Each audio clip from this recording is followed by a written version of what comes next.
Hello everyone, this is Abhilash from Aones academy. आज का हमारा जो डिस्कशन का टॉपिक है that is how are India's Republic day guest chief guest are chosen. तो बेसिकली ये चीफ गेस्ट जो है इनको कैसे चूज किया जाता है। अब बेसिकली देखिए बेटा कि कल ही रिपब्लिक डे हो चुका है। अब ऐसे कंडीशन में जो हमारे रिपब्लिक डे के चीफ गेस्ट थे इस बार वो थे इजिप्ट के प्रेसिडेंट। ठीक है, तो ये इजिप्ट के जो प्रेसिडेंट है इनको कैसे चूज किया गया। तो chief guest of the 2023 republic day parade was Abdel Fattah al Sisi. ठीक है, was Egypt's military chief and defence minister before he took over control for democratically elected Mohamed Morsi after coup in 2013। ठीक है, कूप हुआ था military कूप, उसमें उन्होंने सत्ता हासिल कर ली थी जबरदस्ती से। उसके बाद 2014 में डेमोक्रेटिक तरीके से इलेक्शंस हुए, उसमें वो जीत के आए थे। He went on to win a subsequent election in 2014 on an economic development plan. ठीक है, सो बेसिकली ये जो अभी इजिप्ट के प्रेसिडेंट को as a chief guest in a Republic day parade हमने इन्वाइट किया था, उसके प्लैंक्स क्या है, उसको किस आधार पे बुलाया जाता है वो है। अब how is the chief Republic chief guest is chosen. तो सबसे पहले बात है बेटा कि ये कोई प्रोसीजर 1 महीने पहले 2 महीने पहले नहीं होती है। ये procedure ministry of External affairs 6 महीने पहले शुरू कर देता है। तो वही है, there is a lot of thought that goes behind the selection of the chief guest of the Republic Day Parade with the process commencing nearly 6 months in advance of the event। ठीक है, अब इसमें हर तरीके के जो considerations है उनको consider किया जाता है। All kind of consideration are taken into account by the Ministry of External Affairs before extending the invitation. ठीक है, अब इसमें स्पेसिफिकली कौन से कंसिडरेशंस होते हैं, कौन सी चीजों को ध्यान में रखते हुए सामने वाले कंट्री के जो ये चीफ रहते हैं उनको इन्वाइट किया जाता है। वो सबसे पहले इंपॉर्टेंट चीज है कि nature of the relationship between India and that specific country is taken into consideration. Second is कि अल्टीमेट साइन ऑफ फ्रेंडशिप ये दिखाती है कि भाई अगर कोई कंट्री के हम लोग अगर उसके हेड ऑफ द स्टेट को अगर हमारे रिपब्लिक डे परेड में अगर इनवाइट कर रहे हैं, इट शोज कि हमारी फ्रेंडशिप बहुत अच्छी है between India and the country of the invitee. तीसरा इंपॉर्टेंट टॉपिक है कि political, commercial, military and economic interest of India are crucial drivers of the decision. मतलब जो भी स्पेसिफिक कंट्री है जिसके हेड ऑफ द स्टेट को हमको इनवाइट करना है रिपब्लिक डे परेड में, उसके साथ इंडिया के पॉलिटिकल रिलेशन कैसे, कमर्शियल कैसे, मिलिट्रिस्टिक रिलेशन कैसे और इकोनॉमिक इंटरेस्ट हमारा कैसे कोइंसाइड होता है। तो ये सारी चीजें देखी जाती है। इसके अलावा भी another factor that has historical played role in the choice of chief guest is the association with the non aligned movement. मतलब नाम के जो भी मेंबर्स अभी है या फिर पहले थे जिन्होंने इंडिया के साथ मिलकर काम किया है, तो उनको सबसे पहला कंसिडरेशन दिया जाता है, which began in the late 1950s and early 1960s। इसके पहले भी हमने जो वीडियो बनाया था कि तो उसमें मैंने बताया था कि नाम का फॉर्मेशन कब हुआ था, क्या हुआ था। अगर आपने वो वीडियो नहीं देखा होगा तो डिस्क्रिप्शन बॉक्स में उसकी लिंक दी गई है। तो ये फैक्टर्स कंसिडर किए जाते हैं।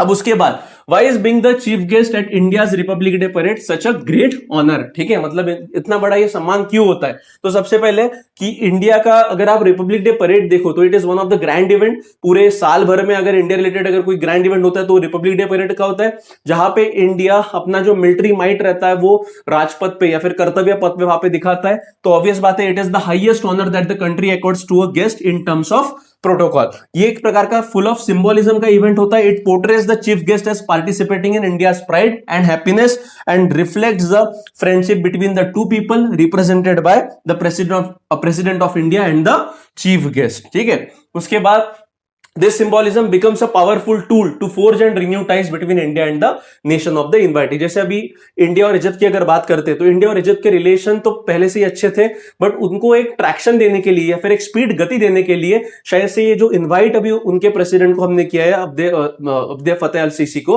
तो ये उसमें काम आ सकता है और नई तरीके से इंडिया इजिप्ट रिलेशन में क्या आ सकता है, एक उछाल वहां पे देखने को मिल सकता है। इवन देखिए दोस्तों कि उसमें स्पेसिफिकली अगर बात करें तो हमारा जो ट्रेड रिलेशन है इजिप्ट के साथ में वो बहुत अच्छा है। ठीक है, अभी 2021-22 का ही जो हमारा ट्रेड जो हुआ वो लगभग $7.5 बिलियन के करीब था।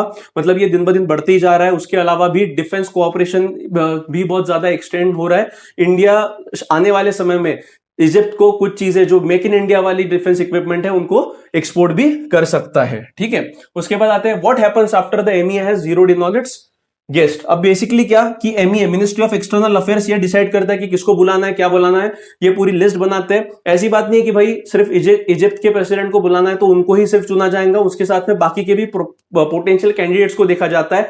कि मान लीजिए इंडिया ने अगर इजिप्ट के प्रेसिडेंट को अप्रोच किया बट उनका कोई दूसरा कार्यक्रम होगा या फिर दूसरा शेड्यूल रहेगा, तो ऐसे कंडीशन में दूसरा भी ऑप्शन उनके पास में होना चाहिए। After due consideration The MEA seeks approval of the Prime Minister and the President on the matter. एक बार अगर मिनिस्ट्री ऑफ एक्सटर्नल अफेयर्स ने अगर फाइनलाइज कर दिया तो इसके बाद प्राइम मिनिस्टर और प्रेसिडेंट से अप्रूवल मिलना चाहिए। अगर अप्रूवल मिलता है उसके बाद में Indian ambassador in the concern country try to discreetly ascertain the availability of the potential chief guest. मतलब मान लीजिए अगर इजिप्ट है तो इजिप्ट के वहां के हमारे इंडिया के जो एम्बेसडर है उनको बताया जाएगा कि भाई आप इजिप्ट की गवर्नमेंट को एक इंटीमेशन दो कि हमारे यहाँ पे रिपब्लिक डे परेड होने वाला है, तो उसमें आप शिरकत कर सकते हो क्या। तो ऐसे कंडीशन में अगर उनका कार्यक्रम उस टाइम पे नहीं रहेगा तो शायद से वो आ सकते हैं, ठीक है। अगर वो नहीं आते तो वैसे वो इंटीमेट कर देंगे और फिर मिनिस्ट्री ऑफ एक्सटर्नल अफेयर्स जो उन्होंने लिस्ट बनाई है चीफ गेस्ट की, तो उसमें वो दूसरा जिसका भी नंबर रहेगा उसको प्रेफर करेंगे। MEA does not just choose one option but a list of potential candidates की अगर एक अवेलेबल नहीं रहता है तो दूसरा भी हम लोग दूसरे को बुला सकते हैं। The planning of the visit involves the government of India. किसका किसका इन्वॉल्वमेंट रहता है? सरकार का, गवर्नमेंट ऑफ इंडिया का, फिर state governments which the foreign dignitary might visit and the government of the concern country. ये तीनों का भी इन्वॉल्वमेंट रहता है ये स्पेसिफिक विजिट में, ठीक है।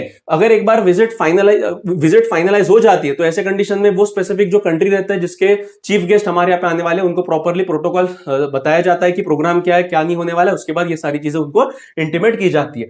The big picture on the chief guest visit, मतलब ये बड़ा पिक्चर क्या है वो देखते हैं। The chief guest of Republic day is decided on the basis of other countries interest and the guests availability.